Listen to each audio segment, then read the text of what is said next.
Hi there, I'm CJ Reyes with Bump Fit Physical Therapy, and today I'm going to show you how you can check for a diastasis when you're pregnant.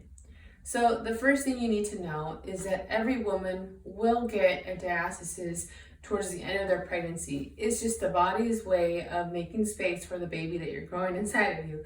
So there's nothing wrong with that. However, if you start to notice a diastasis earlier on, like maybe at the end of your first trimester or even in your second trimester, then it's good to be aware so that you can make modifications in your exercise routine, in the way that you're laying in bed, rolling over in bed, picking up your children if you already have little ones, so that you can prevent further damage.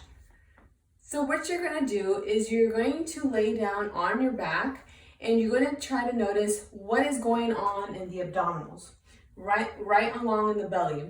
Is it staying flat, is it staying firm, or is it starting to bulge up? Now, I have a diastasis. This is my third pregnancy, and I had one with my first postpartum. I'm not too sure if it was there during the pregnancy, throughout the entire pregnancy, but it was definitely there postpartum.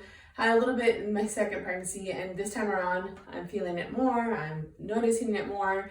So I'm going to show you what it looks like to have a diastasis when you're pregnant. So what you're going to do is you're going to go ahead and sit back, and I'll show you facing this way, and then I'll turn around so you can see what's going on.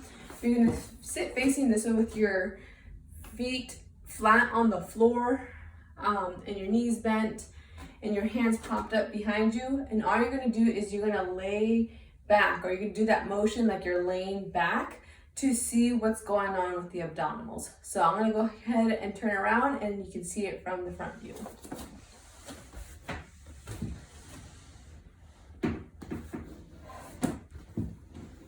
Right there, you see that coating? That should not be there.